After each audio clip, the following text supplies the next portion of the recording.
AITA for clapping back at my fiancé's girl best friend. I, 24F, have been involved with my fiancé, 25M, for about 7 years. We met in college and hit it off right away. He has been my rock since then. I am really close to him, and there is nothing I keep from him. When we were in 2 years of college, I mustered up the courage to tell him what I haven't told to anyone else in my life. I was being sexually abused throughout my childhood by my father. This was really hard for me, and I felt like I was going to have a panic attack. I thought that he would feel disgusted and leave me, but he just hugged me and let me cry on his shoulder. I felt relieved and loved after so many years of feeling lonely. With his help, I started seeing a psychiatrist, and for once I felt like my life had a purpose. He was my purpose. Last month he proposed and I said yes. That was the happiest day of my life. My life was perfect. Well, almost perfect.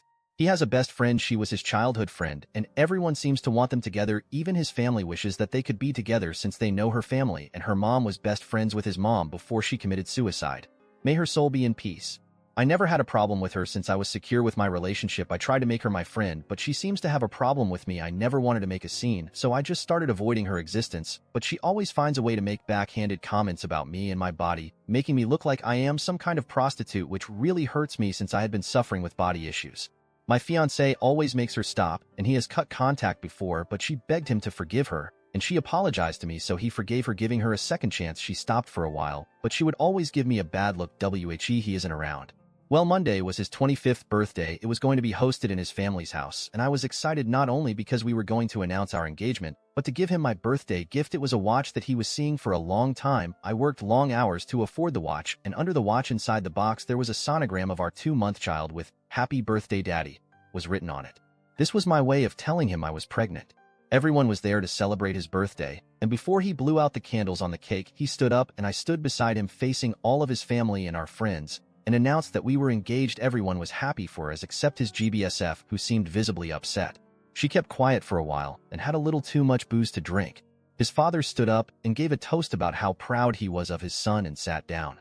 Girl BSF stood up after him, clearly drunk. She started talking about how he was such a good friend and how everyone thought that they would marry, and then turned towards me and said that she was better and at least she wasn't SLT who seduced her biological father and slept with him for years. When those words came out of her mouth, I felt my world spinning around.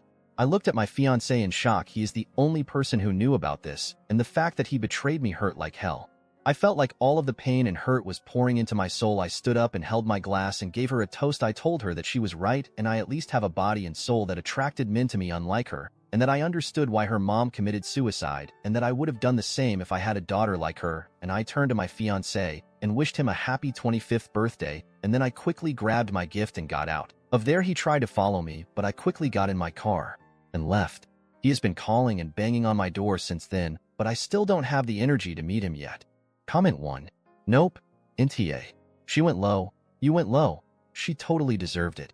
And as for him, I don't know if I could forgive that violation of my trust, especially with someone he knew had it out for me. Not okay. I hope you can get into your therapist quickly before you spiral. And please consider whether you want to bring a baby into the middle of this mess. Comment 2. Why the fuck would your fiancé tell her that information? That's disgusting. Everyone here is such an asshole. Except OP. NTA. This for me, I would need to take some time. Revealing such a horrific and personal secret about me to someone he knows dislikes me, I would flee the relationship, personally. I'm so sorry you're going through this. Comment 3. I hope she does, because there's no reason for her to be tied to these morons, and I can guarantee her ex is never leaving Bestie, who would be oh too happy to play mummy and use the ex's visitation time with that baby to hurt Opie at every opportunity. If they don't outright just try to take the baby from her to create the ultimate gross little family with the ex, Bestie, and Opie's baby.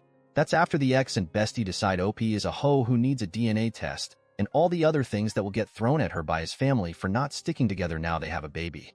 Not to mention that baby is going to have its father's dumbass genes. It's going to look like him and act like him, and even if she concealed the pregnancy and moved away, she's still going to have to tell the kid something. And what if the kid wants to meet their dad?